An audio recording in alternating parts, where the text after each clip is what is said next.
Good morning बच्चों, मैं Shailendra sir UPS बिंडवा से। जैसा कि हम लोग ई पाठशाला के माध्यम से कक्षाओं का संचालन कर रहे हैं, उसी क्रम में जो पिछली कक्षा में हमने सौरमंडल का सामान्य परिचय पढ़ा था,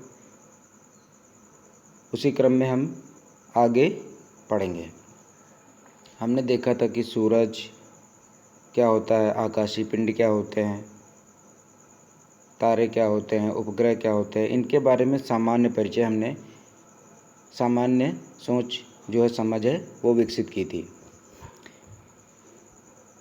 लेकिन उसके आगे अब जो हमें विस्तार से पढ़ेंगे। सबसे पहले हम लोग सूरज के विषय में पढ़ेंगे। सूरज क्या है? एक तरीके से ये क्या है? तारा है। क्यों? क्योंकि इसमें अपना प्रकाश है और क्या है? ऊष्मा है। और ये प्रकाश और ऊष्मा इसको कहाँ से प्राप्त होते हैं? सूर्य में निरंतर हाइड्रोजन गैस और हीलियम गैस के कारण जो नाभिकीय संलयन प्रक्रिया हो रही है। नाभिकीय संलयन प्रक्रिया क्या होती है? इसमें लगातार विस्फोट होते रहते हैं, जिसके कारण सूर्य में बहुत ज़्यादा ऊर्जा बनती है। वही ऊर्जा सभी ग्रहों को प्राप्त होती है। यहाँ से यहाँ तक के सौरमंडल के जितने भी ग्रह हैं, सूर्य की ऊष्मा और प्रकाश से ही संचालित होते हैं। अगर सौरमंडल की बात करें तो सौरमंडल है क्या? तो सौरमंडल सूर्य, ग्रह, उपग्रह, क्षुद्र ग्रह, उल्कापिंड और धूमकेतु, ये सब मिलाकर क्या बने हैं? इन सभी के संयुक्त रूप को हम क्या कर सकते हैं? सौरमंडल कह सकते हैं। इन सभी के संयुक्त रूप को हम क्या कहेंगे? सौरमंडल कह सकते हैं। तो इसमें सबसे पहले हम देखते हैं सूर्य के बारे में सामान्य परिचय हम लोग समझ विकसित करते हैं।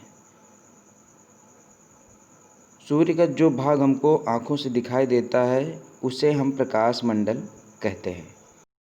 ये हमको आँखों से दिखाई देता है उसे हम क्या कहते हैं? प्रकाश मंडल कहते हैं। और सूर्य का जो बाह्यतम भाग होता है, सबसे किनारे का जो भाग होता है, वो सूर्य ग्रहण के समय हमको दिखाई देता है। जब बच्चों आपने देखा होगा, अनुभव किया होगा, टीवी में देखा होगा कि सूर्य ग्रहण जब होता है तो पूरा तरीके से जो सूर्य ग्रहण होता है उसमें क्या होता है, जब पूरा सूर्य के सामने ग्रहण लग जाता है तो उसका किनारे का भाग जो है हमको दिखाई देता है, चमकदार एक छल्ले की तरह दिखाई देता है। उसको हम कोरोना कहते हैं। ये वाला कोरोना नहीं है जो आजकल फैला हुआ है। जो सूर्य के किनारे किनारे का जो भाग होता है और सूर्य ग्रहण के समय केवल वही भाग हमको दिखाई देता है, इसी भाग को हम क्या कहते हैं? कोरोना कहते हैं। कभी कभी क्या होता है कि प्रकाश मंडल से परमाणुओं का तूफान जो है इतनी तेज़ी से निकलता है कि वो सूर्य की कक्षा से बाहर चला जाता है, अंतरिक्ष में, यहाँ पर आ जाता है, अंतरिक्ष में घूमने लगता है। जो ये सौर परमाणु तूफान है इसको हम सौर ज्वाला कहते हैं। क्या कहते हैं? सौर ज्वाला कहते हैं।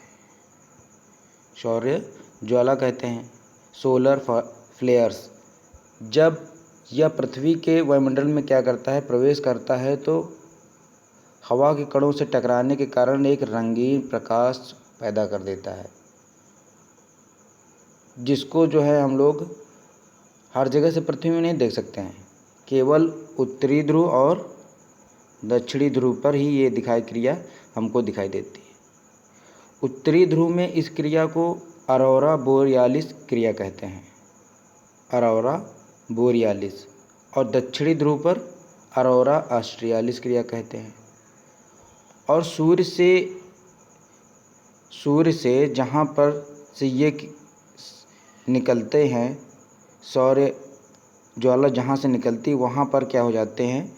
सूर्य पर काले धब्बे पड़ जाते हैं। उनको है सौर कलंक बोलते हैं। क्या बोलते हैं? सौर कलंक बोलते हैं। जैसे इस जगह से निकला तो इस जगह काला धब्बा बन गया, इस जगह से निकला तो इस जगह काला धब्बा बन गया। इस तरह से सूर्य में काले धब्बे बन जाते हैं। इन काले धब्बों को हम क्या कहते हैं? सौर कलंक कहते हैं। क्या कहते हैं? सौर कलंक कहते हैं। तो बच्चों आपको समझ में आया होगा। तो उसी क्रम में और आगे बढ़ते हैं। तो जिन भागों से ये सौर कलंक निकल जाता है तो उस जगह का जो तापमान है सूर्य का वो कम हो जाता है, लगभग 1500 डिग्री सेंटीग्रेड रह जाता है।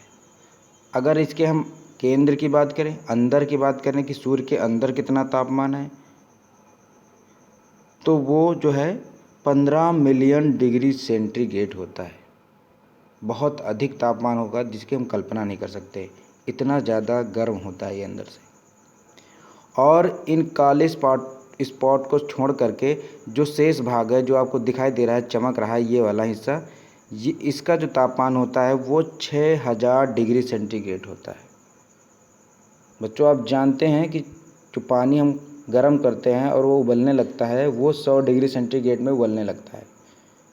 तो सबसे बड़ी बात है कि 1500 डिग्री सेंटीग्रेड कितना होता है, और उसके बाद जो इसका फोटोस्फीयर क्षेत्र होता है, सतह का तापमान जिसको बोलते हैं, जो हिस्सा ये दिखाई दे रहा है, इसका तापमान जो है 6000 डिग्री सेंटीग्रेड होता है। ये तो तापमान की बात हो गई। और ये जो सौर ज्वाला होती है, ये जो निकल के पृथ्वी के पास जब कभी इसके कक्षा में प्रवेश कर जाती है या वायुमंडल में प्रवेश करती है, तो जो चुंबकीय विकिरण होता है इसका, सौर ज्वाला का, ये पृथ्वी की संचार व्यवस्था को बाधित करता है। संचार व्यवस्था जो सैटेलाइट के माध्यम से हम रेडियो, टीवी ये सब देखते हैं, उस प्रक्रिया में ये क्या करता है? व्यवधान उत्पन्न करता है। तो ये तो प्रभाव है कि सौर ज्वाला का पृथ्वी पे जब प्रवेश करता है तो क्या प्रभाव पड़ता है। और ये जो सौर कलंक की बनने की प्रक्रिया है या ज्वाला निकलने की प्रक्रिया है, ये लगभग 11 वर्षों में बनने बिगड़ने की प्रक्रिया चलती रहती है लगातार। तो इस पूरे चक्र को जो 11 वर्षों में पूरी होती है, इसको सन स्पॉट साइकिल कहते हैं। क्या कहते हैं? सन स्पॉट साइकिल। सूर्य के कोरोना का अध्ययन एवं धरती पर जो इलेक्ट्रॉनिक संचार में व्यवधान पैदा करने वाली सौर लपटों की जानकारी हासिल करने के लिए क्या किया गया? इसरो जो भारतीय अंतरिक्ष अनुसंधान है, उसने जो है आदित्य-1 उपग्रह का निर्माण किया है, सैटेलाइट का उपग्रह निर्माण किया है। और इसको आगे भविष्य में जो है 1-2 वर्षों में सूर्य के लिए भेजा जाएगा, सूर्य के अध्ययन के लिए भेजा जाएगा आदित्य-1 उपग्रह। तो ये क्या करेगा? सूर्य के बाहरी, ये दूर से रह कर के क्या करेगा? सूर्य के बाहरी हिस्से का ये अध्ययन करेगा, उससे फ़ोटो भेजेगा, उसकी इमेज भेजेगा। उससे हम सूर्य से और ज़्यादा अधिक जानकारी एकत्रित कर सकेंगे। अब बच्चों सूर्य से संबंधित कुछ विशेष आंकड़े हैं, उनको हम पढ़ लेते हैं, समझ लेते हैं। ध्यान दीजिएगा बच्चों। जो सूर्य की पृथ्वी से दूरी है, यहाँ से यहाँ तक की जो दूरी है, ये लगभग 15 करोड़ किलोमीटर है। कितनी है? 15 करोड़ किलोमीटर। वैसे सूर्य से पृथ्वी की दो तरह की दूरी होती है। एक तो जब पृथ्वी सूर्य के चक्कर लगाती हुई जब इस जगह आती है, तो इस जगह क्या होता है? ये पृथ्वी सूर्य से नज़दीक होती है, और जब इस क्रम में आती है तो ये पृथ्वी से सूर्य से दूर होती है। तो इस क्रम में इसकी दूरी दूसरी होगी और इस क्रम में दूसरी होगी। तो हम औसतन एक दूरी निकाल लेते हैं जो लगभग 15 करोड़ किलोमीटर है, और ज़्यादा पढ़ने की ज़रूरत नहीं है आपको। सूर्य में जो दो तरह की गैसें हैं, हाइड्रोजन, हीलियम। तो हाइड्रोजन गैस जो है इसमें 71% हिस्से पर है। कितने हैं? 71% हिस्सा जो है हाइड्रोजन गैस से बना है सूर्य का, और हीलियम गैस का जो है 26% लगभग 26.5% हिस्सा जो है हीलियम गैस का बना हुआ है। हाइड्रोजन गैस का 71% और हीलियम गैस का 26.5%। अन्य दो गैसें हैं और तरह की गैसें हैं जिनका जो प्रतिशत है 2.5% है। कितना है? 2.5%। तो लेकिन दो जो मुख्य गैसें हैं उसमें से हाइड्रोजन और हीलियम, ये दो गैसें हैं जिनके प्रभाव से सूर्य में लगातार जो है परमाणु नाभिकीय संलयन प्रक्रिया उत्पन्न रहती है और विस्फोट होते रहते हैं और ज्वाला निकलती रहती है। ज्वाला कभी कभी इतनी तेज़ी से निकलती है कि वो सूर्य के गुरुत्वाकर्षण शक्ति के क्षेत्र को पार कर जाती है और वही ज्वाला कभी कभी पृथ्वी के वायुमंडल में प्रवेश कर जाती है और जिससे वायुमंडल में प्रवेश करती है तो उससे रगड़ने लगती है और रगड़ने के कारण एक प्रकाश उत्पन्न होता है, रंगीन प्रकाश। इस क्रिया को हम कहाँ देखते हैं? उत्तरी ध्रुव और दक्षिणी ध्रुव पर देख पाते हैं। उत्तरी ध्रुव पे इसको हमने क्या बताया था कि अरोरा बोरियालिस क्रिया कहते हैं और दक्षिणी ध्रुव पे क्या बोलते हैं? अरोरा ऑस्ट्रियालिस क्रिया बोलते हैं। और जिस जगह से ये निकलते हैं सूर्य से वहाँ पर ये स्पॉट बना देते हैं, काले धब्बे बना देते हैं। तो प्रश्न बनता है कभी कभी कि सूर्य के सौर कलंक यानी सन स्पॉट हिस्से का तापमान कितना होता है? तो बच्चों आप बता सकते हैं कि 1500 डिग्री सेंटीग्रेड होता है। कभी कभी ये भी प्रश्न बन जाता है कि सूर्य के सतह का तापमान क्या है? ये सन स्पॉट की बात नहीं कर रहा है, सूर्य के सतह का जो विशेष रंगीन हिस्सा बचा हुआ है उसका तापमान कितना होता है? तो 6000 डिग्री सेंटीग्रेड होता है। और यही सूर्य का प्रकाश जो है पृथ्वी तक कितनी देर में पहुंचता है? 8 मिनट और 20 सेकंड में। 8 मिनट 20 सेकंड में जो है पृथ्वी तक ये प्रकाश पहुंचता है। इतनी जल्दी पहुंचता है तो इसकी चाल भी बहुत ज़्यादा होगी बच्चों। पिछले वीडियो में शायद इसको मैंने बताया था। तो ये चाल जो है लगभग 3 लाख किलोमीटर प्रति सेकंड होती है। कितने बच्चों? 3 लाख किलोमीटर 1 सेकंड में जाता है।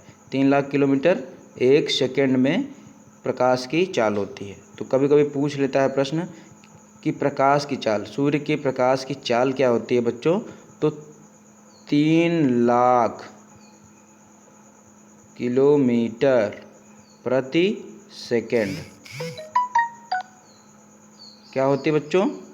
प्रति सेकंड होती है। 1 मिनट, हाँ पढ़ते हैं।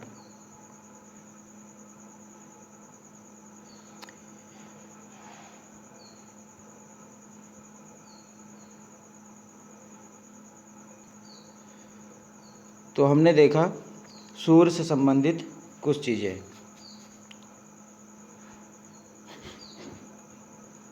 तो बच्चों ये चीज़ आपको समझ में आएगी। सूर्य से जो रोचक तथ्य मैंने बताए हैं वो आपको याद करने हैं, समझने हैं, देखने हैं और जो चीज़ समझ में ना आए उसको क्या करना है, ग्रुप में पूछ सकते हैं। और जो भी मैं बता रहा हूँ उसको आप अपनी नोटबुक में, नोट कॉपी में क्या करेंगे? नोट करेंगे। ठीक है। आगे हम लोग जो है ग्रहों के विषय में पढ़ेंगे। ग्रहों के क्रम में अगर हम देखें तो सबसे पहला जो ग्रह है सूर्य से नज़दीक की दूरी बात करें तो बुध ग्रह है। कौन सा ग्रह है? बुध ग्रह। लेकिन सबसे पहले ग्रहों के बारे में सामान्य जानकारी हमको होनी चाहिए कि ग्रह क्या होते हैं। तो ग्रह क्या होते हैं? ग्रह वो आकाशीय पिंड होते हैं जो अपने सौरमंडल में उपस्थित तारा सूर्य का चक्कर लगाते हैं। और ये सारे ग्रह जो हैं सूर्य से ही बने हुए हैं। किससे बने हुए हैं? सूर्य से ही बने हुए हैं और उसी के चारों ओर घूमते रहते हैं, परिक्रमा करते रहते हैं। इनमें कोई अपना प्रकाश नहीं होता है। ग्रहों में कोई अपना प्रकाश नहीं होता है। ये सूर्य के प्रकाश से ही क्या होते हैं? प्रकाशित होते हैं और सूर्य की ऊष्मा को प्राप्त करते हैं। सभी ग्रह जो होते हैं सभी क्या, इसमें से 8 ग्रह हैं तो 6 ग्रह ऐसे हैं जो पश्चिम से पूर्व सूर्य की जो परिक्रमा करते हैं पश्चिम से पूर्व की ओर करते हैं, पश्चिम दिशा से पूर्व की ओर करते हैं। बच्चों मैंने बताया था आप लोगों को दिशा अगर आप लोगों को कन्फर्म नहीं है तो आप लोग दिशा कैसे जानेंगे, कक्षा 6 में भी मैंने बताया था, उसका एक चैप्टर भी है आपके उस बुक में, उसको मैंने सूर्य के माध्यम से दिशा को पता करना मैंने बताया था कि जब सुबह सूर्य निकलता है तो उसके माध्यम से आप कैसे दिशा पता कर सकते हैं।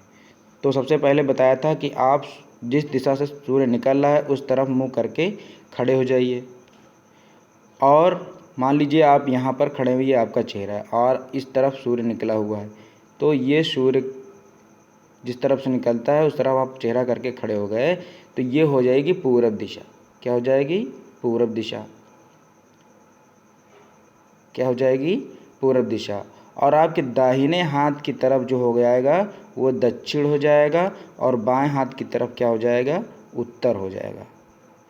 और जो शेष बचेगा पूरब के अपोजिट उल्टा साइड हो जाएगा पश्चिम।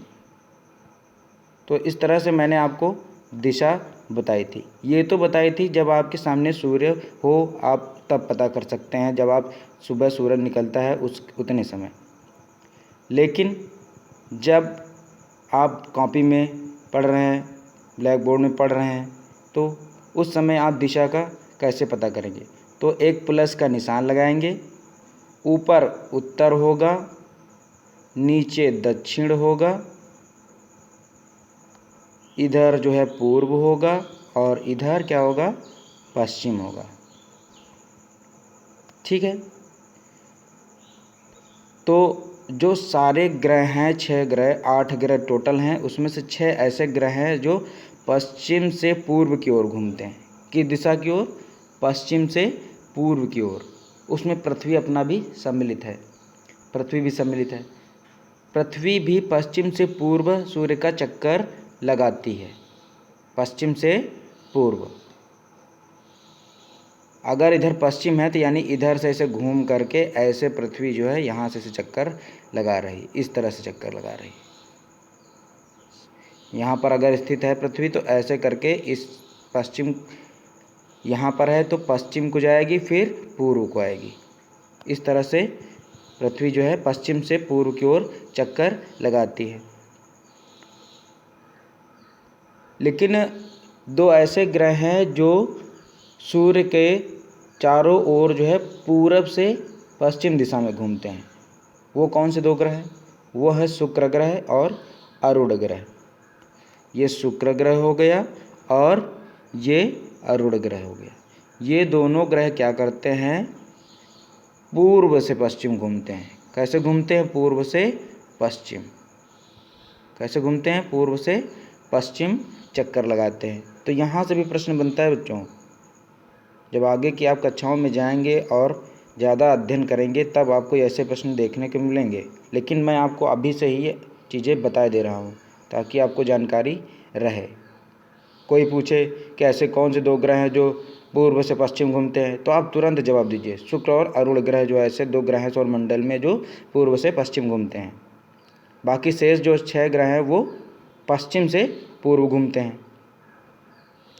पृथ्वी भी अपनी पश्चिम से पूर्व घूमती है। और ग्रहों से बारे में जानकारी लेते हैं बच्चों, आगे बढ़ते हैं। ये तो दिशा हो गई चक्कर लगाने का कि सूर्य, ये ग्रह जो है अपनी किस दिशा की तरफ कैसे चक्कर लगाते हैं। ये शुरुआत के जो 4 ग्रह हैं, 1, 2, 3 और ये 4, ये देखो यहाँ से हल्की हल्की लाइन दिख रही है। ये शुरुआत के 4 ग्रह, इनको आंतरिक ग्रह बोलते हैं। क्या बोलते हैं बच्चों? आंतरिक ग्रह। आंतरिक ग्रह। ये चारों ग्रह सूर्य से निकट हैं और सूर्य के भारी तत्वों से बने हुए हैं। सूर्य के निकट हैं और सूर्य के भारी तत्वों से ये बने हुए हैं। जबकि शेष ये 4 ग्रह बृहस्पति, शनि, अरुण और वरुण, ये हल्के पदार्थों से बने हुए हैं। कैसे बने हुए हैं? हल्के पदार्थों से बने हुए हैं और सूर्य से ये दूर भी हैं। और ये आकार में भी इन चारों ग्रहों से ये बाहरी इन चारों ग्रहों को बाह्य ग्रह भी बोलते हैं। क्या बोलते हैं? बाह्य ग्रह। ये आंतरिक ग्रह हो गए और ये बाह्य ग्रह हो गए। ये बाह्य ग्रह हल्के पदार्थों से बने होते हैं और आंतरिक ग्रह भारी पदार्थों से बने होते हैं। और कौन से पदार्थ? जो सूर्य पदार्थ है उन्हीं पदार्थों से ये बने होते हैं। आकार में ये बड़े होने के कारण, क्योंकि ये बृहस्पति जो है सौरमंडल का सबसे बड़ा ग्रह है। अभी बच्चों हम केवल सौर में परिचय दे रहे हैं ग्रहों के बारे में। आगे हम हर एक के बारे में विस्तार से पढ़ेंगे। बुध को पढ़ेंगे, शुक्र को पढ़ेंगे, पृथ्वी को पढ़ेंगे, मंगल को पढ़ेंगे, फिर बृहस्पति को पढ़ेंगे, फिर शनि को पढ़ेंगे, फिर अरुण को पढ़ेंगे, फिर वरुण को पढ़ेंगे। प्रत्येक के बारे में संपूर्ण जानकारी हम लोग एकत्रित करेंगे। ठीक है, तो अभी हम देखते हैं कि ये जो आकार में बड़े होने के कारण इनको क्या बोलते हैं? ग्रेट प्लैनेट्स बोलते हैं। क्या बोलते हैं?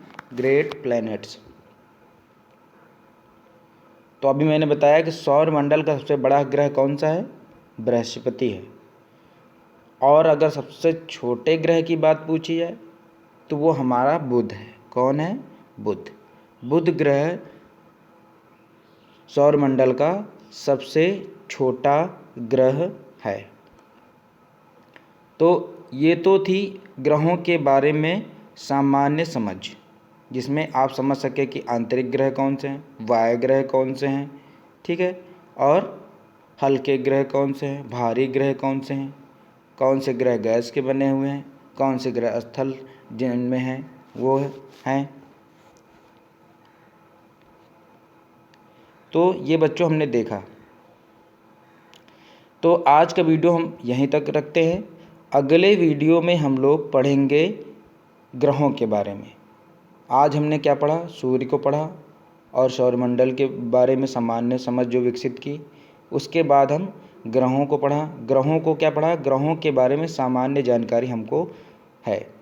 अब हमको सामान्य जानकारी है कि कौन से ग्रह किस दिशा में सूरज के चक्कर लगाते हैं, कौन से ग्रह आंतरिक ग्रह हैं, कौन से हल्के ग्रह हैं।